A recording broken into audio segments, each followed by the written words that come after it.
जोहार। नई दिशा में आप सभी का स्वागत है। मैं हूं आपके साथ निधि कुमारी।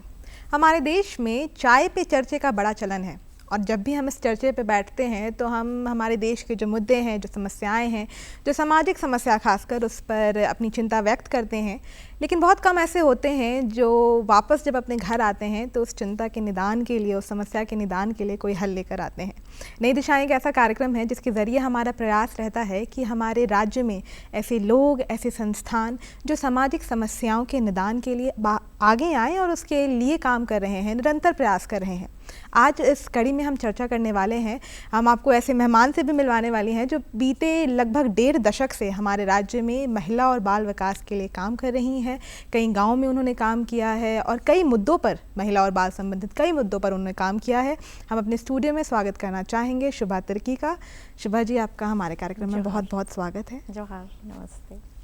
जब हम खासकर महिला और बाल विकास की बात करते हैं, उनकी समस्याओं की बात करते हैं, तो जो प्रॉब्लम्स है उसका होराइजन बहुत बड़ा होता है। लेकिन सबसे पहले तो हम इसको थोड़ा सा स्पेसिफिक इस पर बात करना चाहेंगे कि जैसा हमने स्टार्टिंग में भी कहा कि 1.5 दशक हो गए हैं, काफ़ी लंबे वक्त से आप काम कर रही हैं। कौन कौन से मुद्दों पर आपने मुख्यतः काम किया है इतने वक्त में?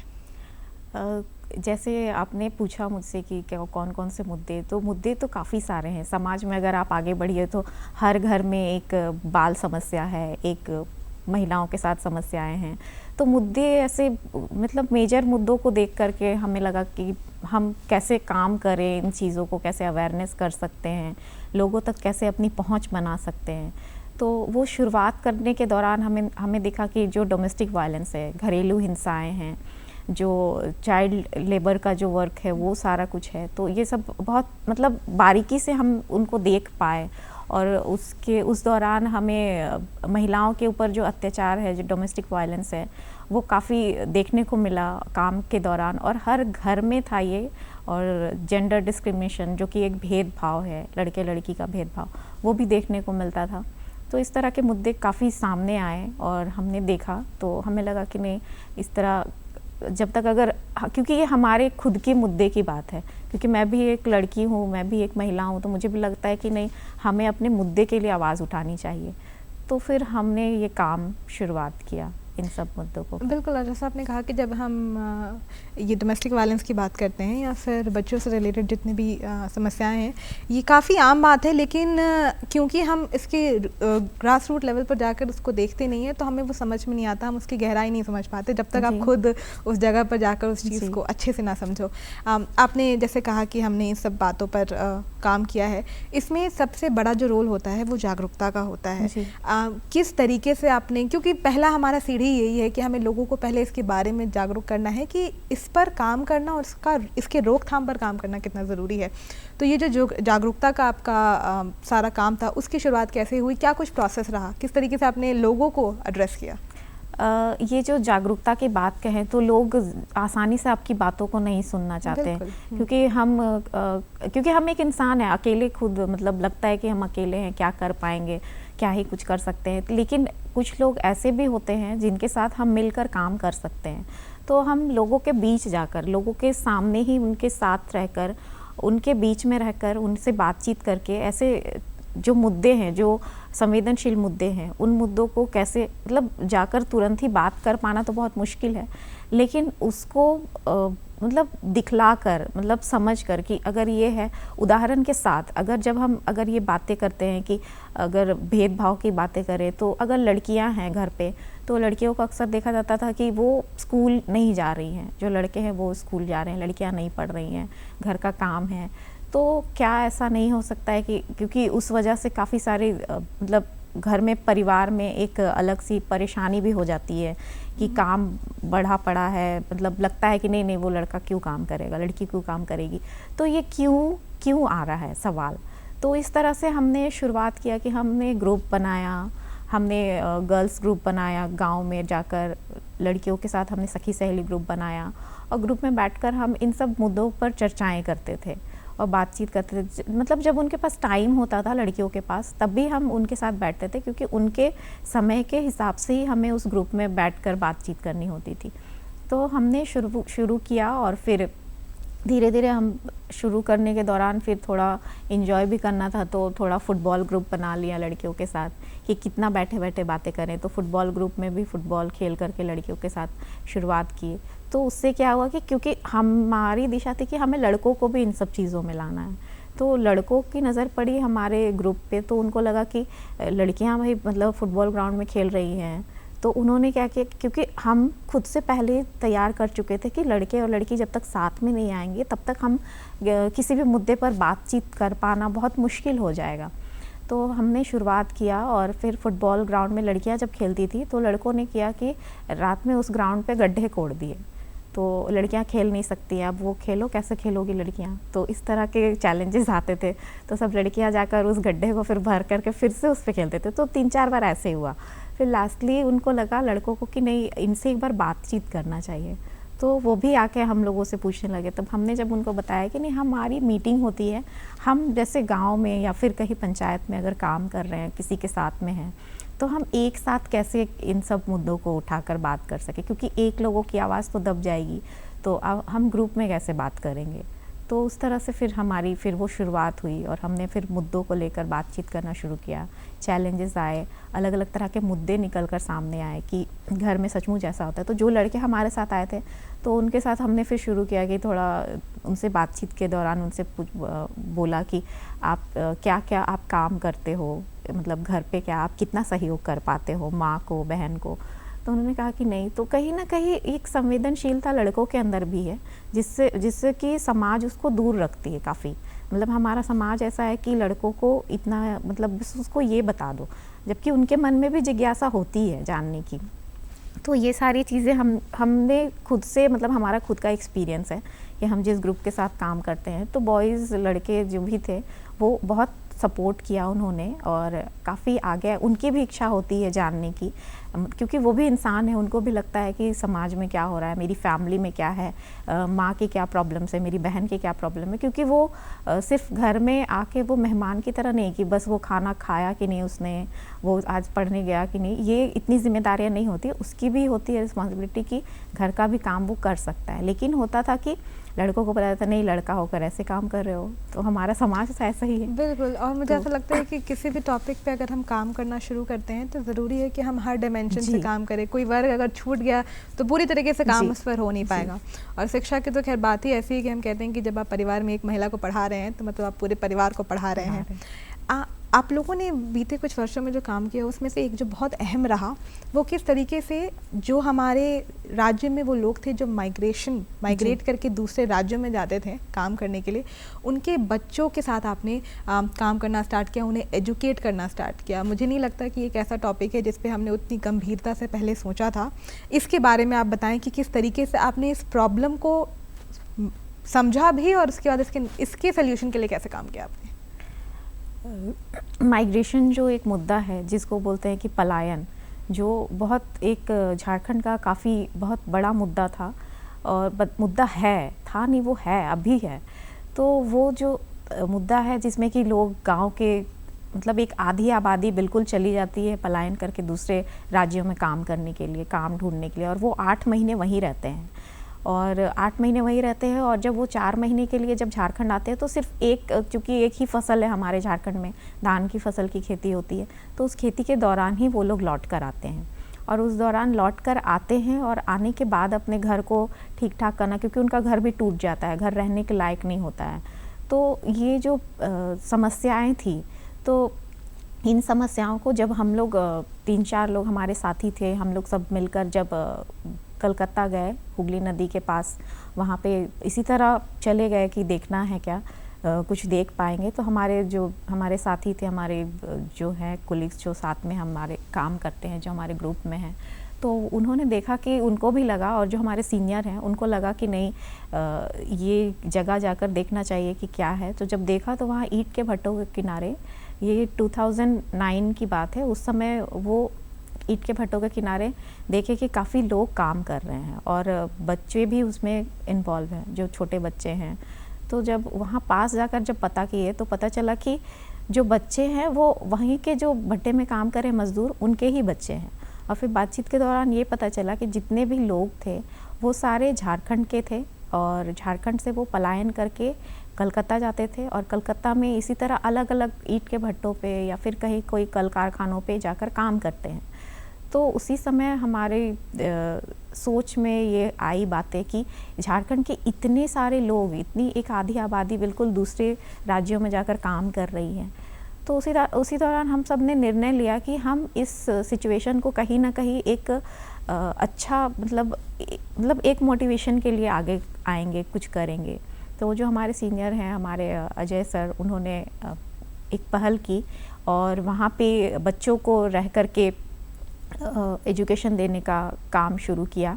बच्चों के साथ में मतलब एजुकेशन नहीं, पेरेंट्स के साथ मिलना शुरू हुआ और फिर हमारे साथ हमारी 2 टीचर्स थी, वो रेगुलर वहाँ पे जाना शुरू की पेरेंट्स के साथ में, और ईंट के भट्टों में रह कर के ही बच्चों को छोटी छोटी जो बेसिक जानकारियाँ हैं, जो बेसिक नॉलेज है बच्चों को, वो उनके साथ में शेयर करने लगे।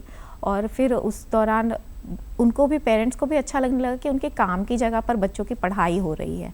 तो ये काफ़ी अच्छा लगा उनको और वो भी काफ़ी खुश थे, क्योंकि हम बच्चों को रोज़ दिन सिखाते थे कि आप ऐसे ब्रश करो, इस हाथ से आपको कैसे, किस हाथ से खाना खाना है, मतलब छोटी छोटी जो आपकी डेली जो आपका जो रोज़ का जो नित्य काम है वो आप कैसे करते हो, तो ये सब बारे में बताते थे। तो उनको काफ़ी अच्छा लगने लगा उनके पेरेंट्स को। तो वो धीरे धीरे वो भी आकर बैठने लगे और फिर दीदी आप लोग इतना अच्छा करते हो हमारे बच्चों के लिए, हमारे बच्चों का घाव साफ़ कर देते हो, क्योंकि बच्चों का घाव भी हो जाता था तो उसको साफ़ वाफ़ करना, उनको अच्छे से मतलब साफ़ करके मलहम पट्टी कर देना। तो ये सब कुछ करते करते धीरे धीरे उनको अच्छा लगने लगा और फिर वो बोलने लगे कि बच्चे जो हैं ये मतलब हमारे बच्चे तो मतलब आपका ही नाम ज़्यादा लेते हैं, आप लोगों का ही, कि आप इतना इनको पढ़ा रहे हो, तो घर पे भी ये बोलते हैं। तो जो ईंट के जो भट्टों में जो घर होते हैं वो काफ़ी छोटे होते हैं, उसमें ठीक से खड़ा भी नहीं हुआ जाता है। तो वैसे घर पे बच्चे वहीं पे रहते थे भट्टों के बीच में, और वहाँ से फिर बच्चों को जब पढ़ाई के लिए वो समय पर आना शुरू कर दिए। स्टार्टिंग में कुछ बच्चे नहीं आना चाहते थे, उनको नहीं मन लगता था, लेकिन खेलते खेलते उनको गाना सिखाते, ऐसे बोलते, तो वो एक हमारा एक विश्वास अभिभावक के साथ बन पाया। और हमारा ग्रुप जो भी था, हम लोग काफ़ी मतलब हमें अच्छा लगा और धीरे धीरे हम आइडेंटिफाई करने लगे कि लोग कहाँ कहाँ किस किस गांव से आते हैं, कौन से ज़िले से आते हैं, झारखंड के किस ज़िले के हैं ये, इनका गांव कहाँ है। तो उस तरह से हमने फिर बच्चों का, पेरेंट्स का, सबका डाटा धीरे धीरे निकाला और फिर हमने पाया कि काफ़ी मतलब बहुत ज़्यादा संख्या में लोग यहाँ पे थे और नंबर बहुत ज़्यादा थी, मतलब तकरीबन 5000 6000 हमने जब देखा तो देखा एक पूरी फैमिली निकल के चली जाती थी।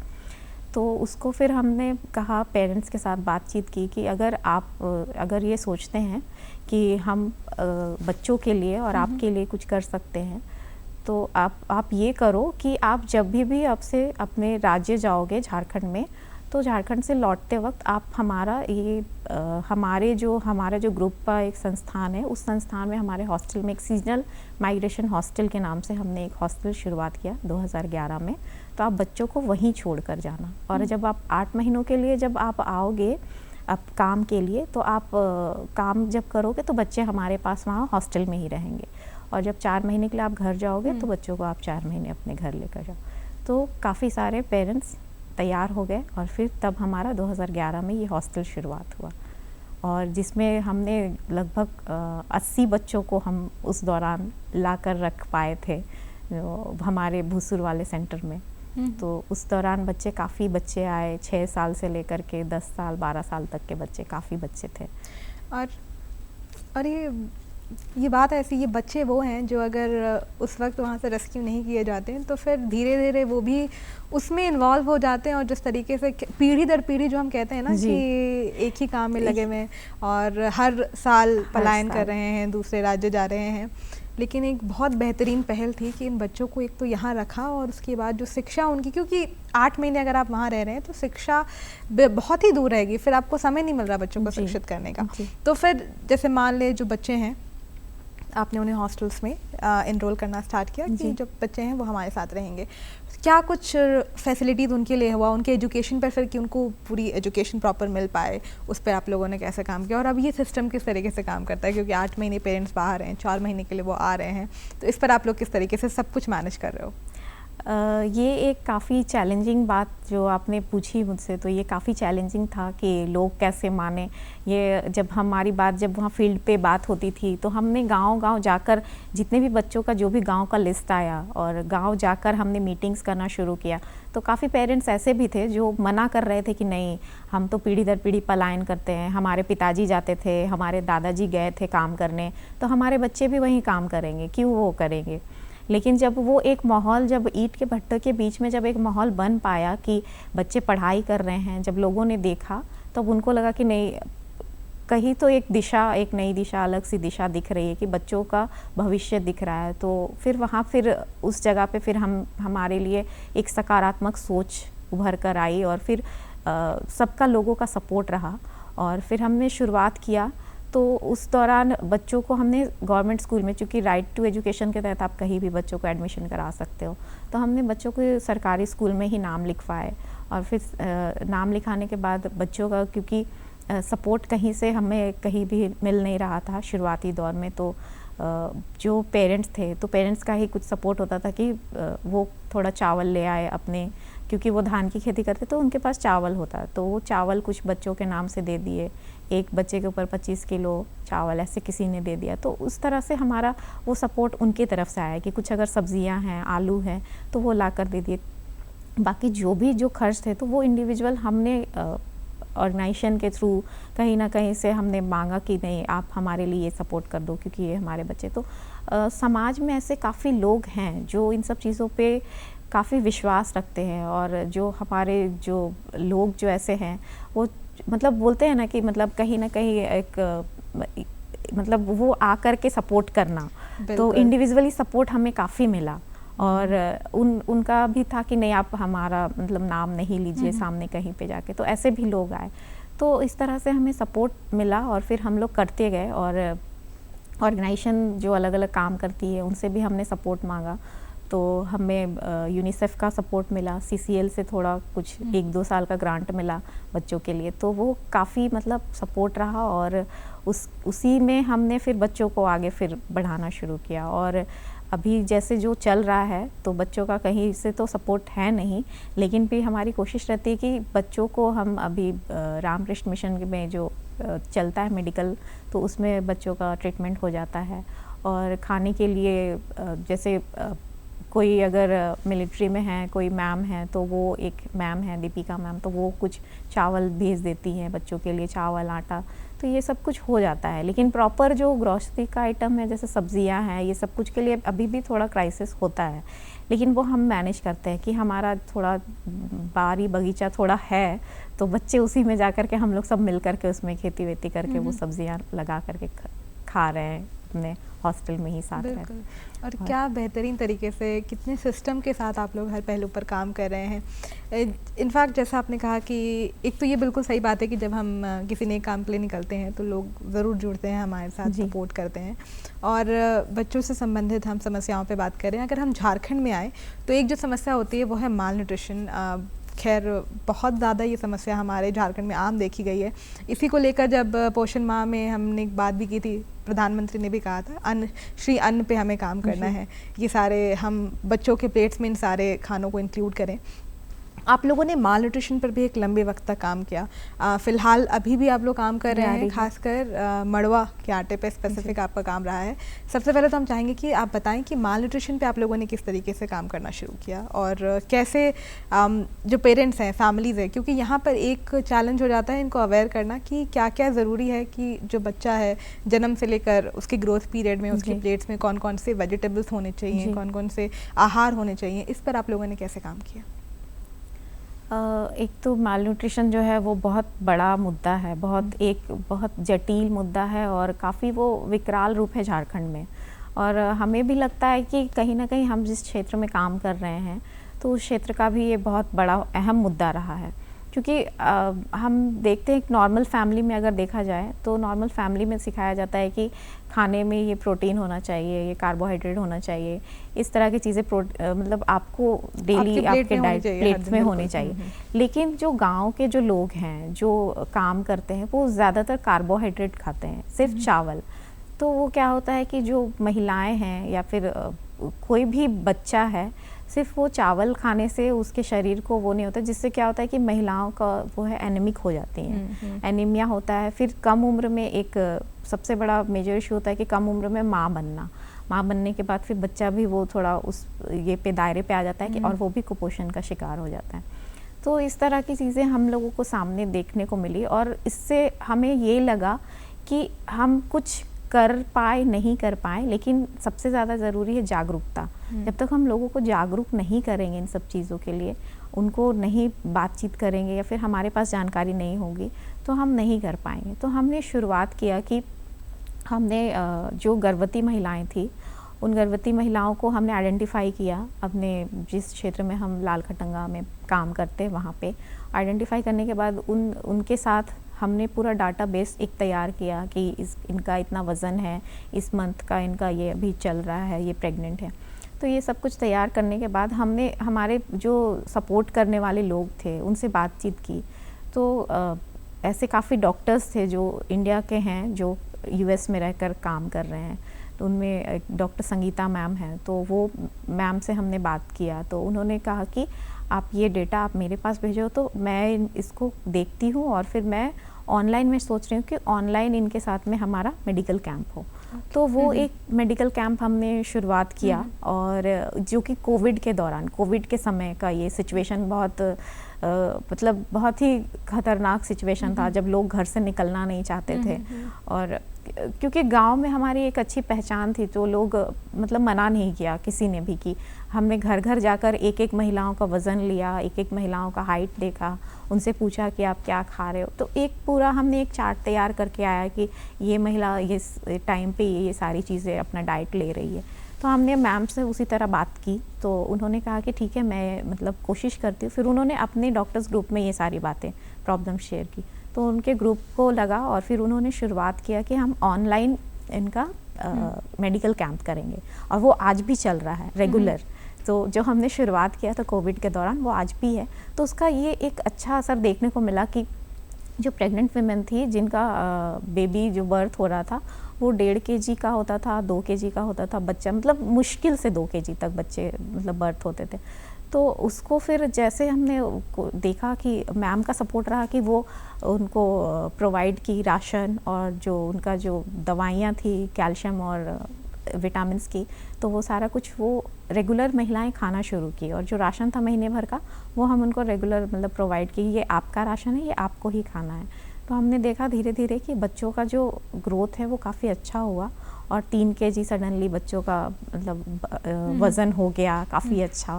फिर 3 से 4 kg, अभी 4 kg 200 ग्राम तक के बच्चे अभी हुए हैं और नॉर्मल डिलीवरी होनी शुरू हुई, जो होता था कि ऑपरेशन ही करना पड़ेगा।